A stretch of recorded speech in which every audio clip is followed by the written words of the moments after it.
Hello, and welcome back to the Marketing Chat Room. I'm Kayla Bryant here today with Savannah Evanoff. I am so excited to be chatting with her. Welcome, Savannah. Thank you so much. I'm happy to be here. It's so fun to see you outside of your little bubble on LinkedIn. That's where I usually see you. You like circle in Yes. your headshot. Yeah. I love seeing So people outside their bubble. it's wonderful. Yeah. It's like, wow, you're a whole person. So I've been following Savannah on LinkedIn for just a little bit now, kind of since the weird LinkedIn movement started, I think, and so much fun. So today we're going to be talking all about LinkedIn. She is a social media director at Ring Ring Marketing. She has a decade of experience in journalism, about 5 years in the digital marketing space, and experience in the news reporting room as well, which is super cool. So we're going to talk a little bit about, like I said, LinkedIn, brand narrative, storytelling, kind of whatever comes up today. So if we want to just kick it off with a little intro on you, Savannah, and maybe how you got your start on LinkedIn. Yeah, absolutely. So, just the background on me, kind of like you said, I started off in a weird place, which was getting my degree in biology. I was a science nerd and I had my sights set on med school and being a doctor, and that just wasn't in the cards for me. And so I loved writing so much. Long story short, ended up in journalism school, and I loved writing. I loved working for newspapers. Got my first internship at the biggest newspaper in Oklahoma, of all places, which is where I'm originally from. And then I just stuck with it. I got my first job at a newspaper in the panhandle of Florida, and I worked there for about 8 years, and I loved all of them. And I probably would have stayed in journalism, but you probably already know where that story is headed. The writing was on the wall for journalism kind of being over. So it was time to switch to marketing, which is kind of like a very related field. So made my switch to marketing, and I've been working for Ring Ring Marketing ever since, which you're probably not familiar with Ring Ring. I don't know if you looked it up for this podcast, Caleb, but I did. yeah, so we do digital marketing for death care, which is in our case funeral homes and cemeteries. So it's kind of like an unusual like space to be in, but it's really interesting. So, but that's kind of my background. I've always loved social media, so that's been like just a piece of everything, I guess. Yeah, that's really cool. And actually, I didn't know that's what you guys did at Ring Ring. That's super interesting. I work for a digital marketing agency also I that think you I saw that. probably Yeah. also many people haven't heard of. We're called Two Trees. And I have previously chatted with clients in that industry about because I think actually it's so important to have like more conversations in that realm, which is super weird Yes. and like a little bit taboo. But it is so important for people to like kind of think about the future, which, is inevitably death for all of us. But what you can do to like plan to make that process a little bit smoother for your family and whatnot. No, that's so true. Pre-planning is really important, but yeah, it's like it's part of the human experience. Like it sounds morbid, but like we're all headed to the same place. Yeah. We're all on the same path. It's really um, awesome. So you are hilarious on LinkedIn, like your actual personal account, and then I know you manage other accounts as well. How and when do you usually come up with your best LinkedIn posts? That's a good question. I feel like it's hard to answer because, like, my LinkedIn is where I'm probably the truest to myself. Like, what you see in my posts is very reflective of, like, the voice that's in my head. Like, I think I read a post the other day too. Like, I don't know if you have a voice, like, running through your head that's, like, narrating your life. Like, some people do and some people don't, like, depending on what type of, like, thinker they are. But, like, Yeah. I definitely have, like, a very strong, like, internal monologue. So everything on LinkedIn is just a reflection of like what I'm thinking throughout the day. And I don't write about anything I don't experience. So like Mhm. everything you see on my LinkedIn, there's some truth to that, which is a little frightening if you follow me on LinkedIn. But nothing on that is like made up or like invented, like for the sake of like being funny. It's just like these are parts of my everyday life that you're seeing. So sometimes that's kind of funny because like I've read other posts that people make about like I'm looking for a job and they try to be funny and like they're looking for a job and I've commented like, "Oh, like what kind of job are you looking for?" And they're like, "Oh, I'm not looking for a job. Like I just wanted to like post about it." And I'm like, "Oh, okay." That's like a thing people do. Like I'm out here posting like my diary Yeah. for everybody to see. But I do feel like the best like LinkedIn posts always come like when I'm going to sleep. And I think it's because I'm like I'm still wired, like probably over caffeinated and like more relaxed in a relaxed space. I'm not like staring at a screen anymore. So I think it's like always right before bed. Yeah, totally. I feel you on that. And I too have a constant internal monologue. She's very Okay. loud. She has a lot of thoughts all the time. And yeah, I come up with a lot of my posts just, yeah, kind of throughout the day. And people are like, how'd you come up with that? I'm like, I literally don't know. It just popped in my brain and then I wrote it. It reminds me of, I don't know if you used Twitter back in the day, like when I was Yes. in college, like just very unhinged, like right whenever whatever you're thinking. And I feel like over the past couple months, LinkedIn has like turned a corner that direction, and I'm so obsessed with it. I am too. I like when I first got on LinkedIn, like I didn't know you could do that. Yeah, I was me sort of neither. trying to like mimic what was on my feed, which like in my feed, everything was like it was a photo which had to do with like branding or like a photo of themselves, like a headshot, and then it was like little sentences, like one by one, like written out, Uh-huh. telling you some, marketing tip in a very long storytelling type of way. And I tried to mimic that at first and it just like was not it wasn't feeling right already, but it wasn't getting much engagement either. And that's when I stumbled onto Nick Power, which is like the weird LinkedIn, Yes. like the head, the CEO of the Uh-huh. overlord of weird LinkedIn. And when I saw how he did his post, that I was like, oh, like I didn't know you could do that. And then it I was over. That's know. it. That was the end. Same. I think that was it for a lot of us where we're like, oh, like I something get I clicked. get to be myself. Yeah. Never mind. I take back every post before this. Like, Yeah, that wasn't me. That wasn't real. yeah, that was like Totally. I was so happy for that. Like that was such a positive change for LinkedIn and like for me personally too, because I think I needed a place where like I could bring out the internal, protagonist, main character energy monologue that's happening in my brain every day. So, Totally. Yeah. It needs a space and it definitely adds value too. And spoiler alert, I'm having Nick Power on the podcast in a few weeks. So I'm very excited for that good, conversation good. too. I wondered if you would, and I think you should. Yeah. He's awesome. So, Yeah. Super fun. I have a lot more enjoyment in my LinkedIn life now. And it's just kind of always like I'll be on a run, like out on the trail with nothing but my AirPods and my Apple Watch, and I'm like texting myself like messages of what I need to post on yes. LinkedIn. It's like that's when they come to me. It's really chaotic, but No, I I like love it. that. My notes app is like completely full of LinkedIn posts. Mine too. Yeah, it's like if I need a post, I just go there. But they're all based on real life still, so Totally. Yeah, yeah. I am with you on that. Okay, so in your role as social media director, how does your science nerd background kind of play into what you do today, or does it at all?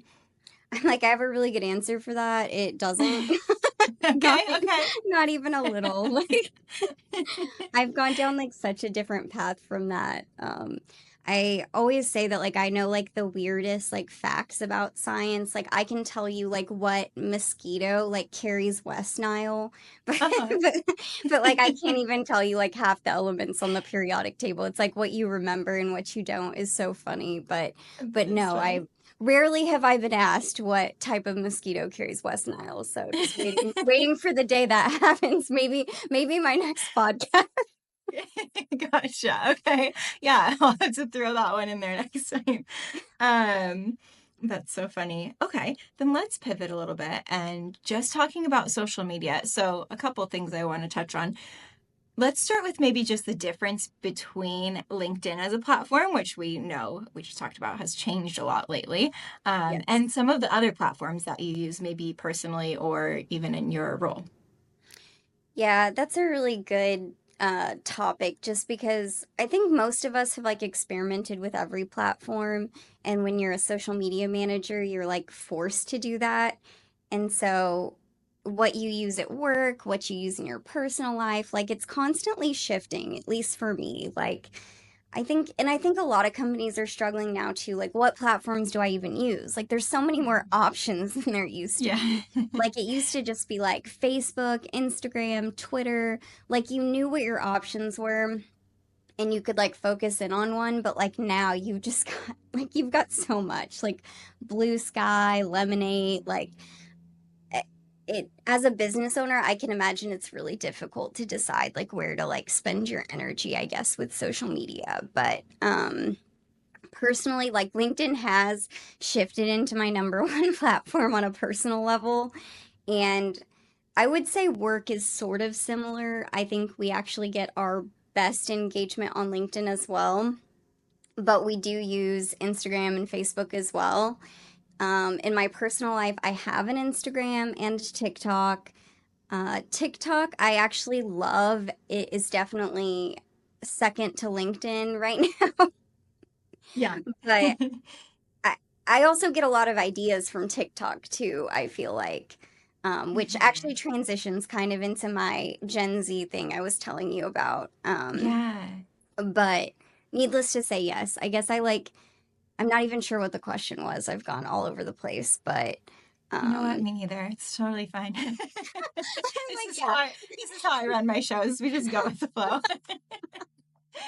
yeah, there's like a million social media platforms and they are like all different. And like, I don't know why LinkedIn, I can't even pinpoint like why LinkedIn is so great right now, other than just like that we're finally having fun on there. And I think, I hate to say it, but part of its greatness is that it isn't like totally saturated yet. And I hate saying that because I don't want to say that other platforms are oversaturated, but like Mhm. there's something really nice about interacting with like the same people over and over again, like on LinkedIn. Like you really get to know them. Like even though yes, like they are a bubble, like I still feel like I have like a deep connection with like some of the people I'm constantly interacting with, like in the comment sections. And I've started doing like the virtual coffee dates with people on LinkedIn, and Yeah. that's really making them three-dimensional like we are on here. And it's just nice to build that community somewhere. And I think it's a lot easier on LinkedIn right now than it is on other platforms. That totally makes sense. And yeah, just kind of the way that we engage on LinkedIn is different than other platforms, and the way you're kind of like notified and the way things come up in your feed, and it is still Yes. pretty text forward. Yeah, I'm really loving it as well. Well, I was thinking too, like with LinkedIn, you have to think like a good chunk of LinkedIn is just like ghost accounts. Like I used to Hmm. be a ghost account, you know? Yeah, me too. Most people like had to have a LinkedIn. Like it was like a requirement. Like you're like, I need to put my resume there. I should have a LinkedIn. Like for what purpose? I don't know, but it should be there.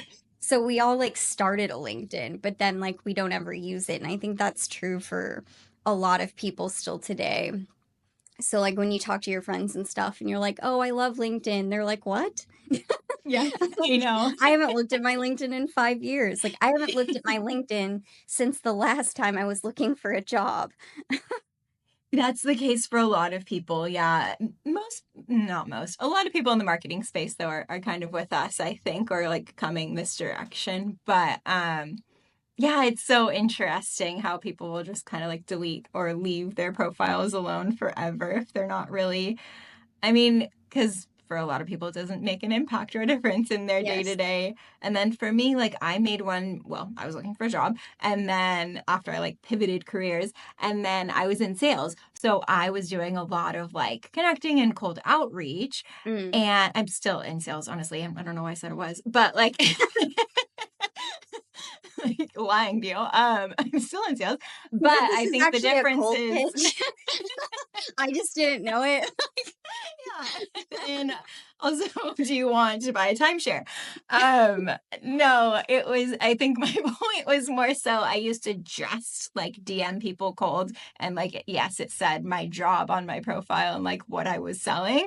But I wasn't putting any, like, I wasn't adding any value there. I wasn't creating any content. Like my profile wasn't really interesting. So of course, like I would do a lot of direct messaging and people would probably look at my profile and be like, no, I'm good. Like she's a I'm salesperson. I safe. can clearly see what she's doing. Yeah, like she's not giving me any anything else. So I think it's a lot more effective now. Not that I like cold DM people a lot or anything, but it's a lot more effective to kind of like have a presence and have some inbound as well, and just like that awareness. And then if I ever do reach out to someone, at least if they look at my profile, they'll be like, oh, she does do marketing.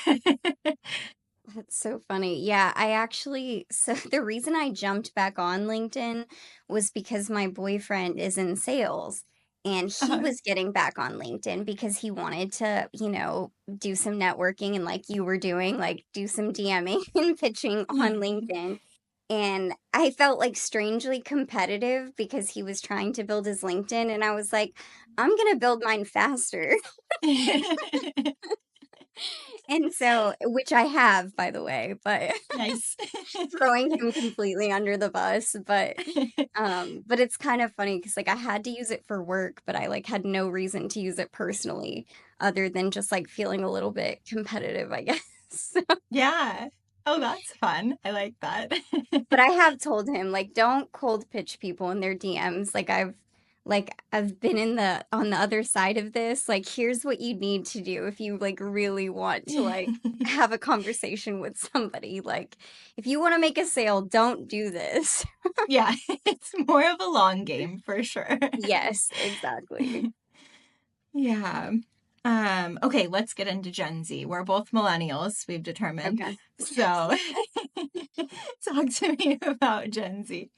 I know this is like a funny topic and I that's why I like pointed out to you that I was a millennial and I thought that you might be as well, but I'm like right smack dab. Like I looked up the years. Like that was the only thing I did to prepare for this podcast. I looked up the years for a millennial and I'm like smack dab in the middle. Okay, that Um makes sense. but my huge rant lately has been that like I love what Gen Z has done with social media. I don't know if you feel this way, but I feel like since social media got like really popular, I think it's always been on like the youngest group to like dictate like what's cool in social media. Like they kind of like set the trend and they're like this is what's cool right now. And like I hate it's Mhm. like it's not us anymore. Like we've Yeah, been dethroned. it's Um not. and I think we did a good job. But I think Gen Z right now, we've like passed the torch and I just like love how they've changed social media. And like I said I wasn't gonna monologue, but I'm going to. But I feel like when we started social media, and I don't know, you'll have to tell, I'm glad you're a millennial because you can tell me if you agree with this. But when we started social media, we were such perfectionists. Like I don't know if all millennials had this background, but I see it a lot on social media, so I assume it's very common. But we were like the ones in like the gifted and talented class, like the AP classes, like the matching notebooks. Like we were like by far like the perfectionists like across the board.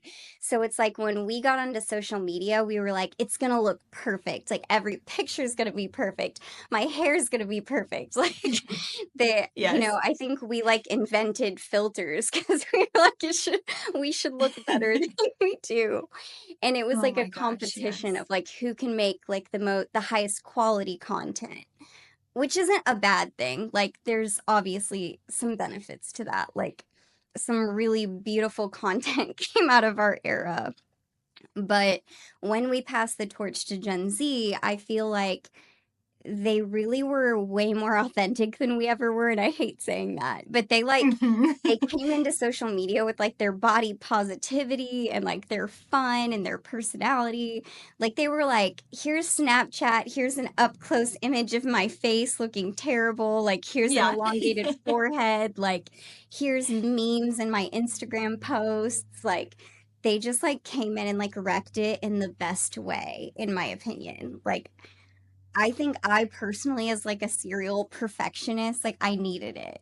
Like I needed someone to tell me like it's okay if your LinkedIn post is like a run-on sentence. Like Yes. it's okay if like your picture is not like the most flattering angle. Like I really, I just love what Gen Z has done with social media. I know that was kind of like a rant, but I think they just like came at it so much more authentic than we did. And now like you get such like a range of content. Like you get the super like raw, filmed on an iPhone footage, you know, unscripted. Like you just get like the best content and it feels so real. And it's like the best time to be on social media, in my opinion, because you really don't have to have like the super expensive equipment. Like you don't have to have like the perfect setup. It's just so much better. I don't know if you agree. Like I'm Yeah. curious now that you've heard my spiel.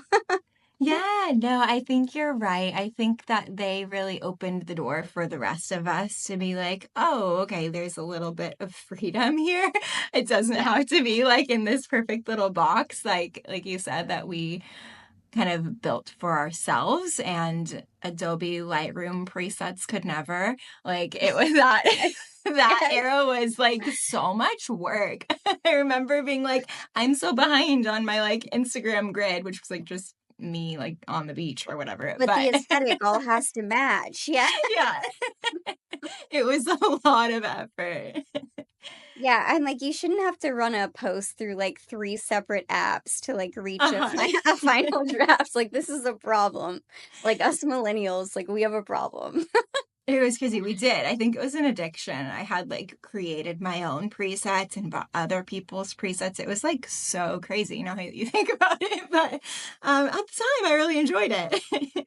Yes. It's funny because like I mean every generation kind of like tends to like look down at the next generation or like have Yeah. their like qualms. Like I don't know, I think the big thing to say now is like Gen Z doesn't want to work. Like and I don't believe Uh-huh. that for a second, but I like totally feel the opposite. Like I definitely want to be one of those millennials who like looks at the next generation as like you guys are doing great stuff. Like you're moving us forward like in a different way and that's great. And that's like how I feel about social media. I'm like, we passed you the torch and you guys freaking crushed it. Like, thank you.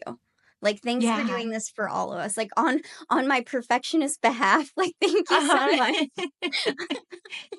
Yes, me too. I have a lot of gratitude for like that and the way social media is now, because it, even though of course there's always going to be like a little bit of fakeness on social media, and Yeah. depending on what realm and what like kinds of accounts you're following, but overall I think, as an overarching statement, it's really opened up a lot for different types of content and like just people to be themselves.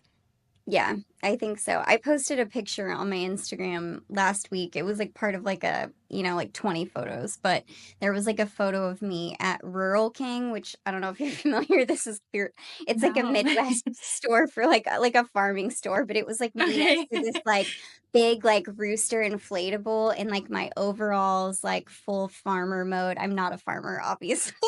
I don't feel like I give any farmer vibes other than this. But I was like, I never would have posted that photo like 10 years ago. Like you would not have seen that Right. photo on Instagram, but now like I don't care. Yeah, totally. It's so much more fun. You'll see, next week I have scheduled a little post for LinkedIn where it's so silly. But I'm literally like doing a banana phone selfie. I Like love it's it. just I love it. it's just become pure chaos for me with my LinkedIn content. That's what we need. Like Yeah. I love that there's still a group of us who seem like pretty committed to like maintaining that like authenticity like on LinkedIn and on social media in general. Yeah, it's really nice. And it's just, I mean, when you are talking about the human experience in a way that AI can't do, like people just relate better to it because we're all humans, at least for now. Yes, at least for now. That's scary. I hope this episode ages well. We'll see. I know at this point, like we've talked about like death and dying, pre-planning our funerals, our imminent death, potentially becoming robots. It's It's been chaotic in the very best way. But before we sign off, do you have any closing thoughts that you want to share with the listener? I guess like I would like closing thoughts, like we've talked a lot about LinkedIn, and I would just say like I've had a few people like come to me and be like, how do you come up with your ideas? Or, I've had several people ask me, and I feel like my advice is like truly be yourself. Like, don't try to copy me. Don't try to copy Kayla. Like, don't try to like copy Nick. Like, really be yourself because you can tell when they're not being themselves. Like, it really like shines through. Like even if like you're not a funny person, like that's okay. Like you don't need to be funny. Like be serious and like vice versa. If you're a funny person and you're not, a real serious person, it's not going to come across authentic. So I think that's Yeah, like one thing I would just like my one piece of advice. Like I'm no writing expert, I'm no LinkedIn expert, but I think like posts resonate when it's true to who you are. for sure. I think those are awesome closing words. Well, thank you so much, Savannah. This has been such a fun chat. Yes. Thank you. Absolutely. I'll link all of your things, especially your LinkedIn, in the show notes so the listeners can connect with you and follow along on your journey. Perfect. Thank you so much. Awesome. Thank you. Bye.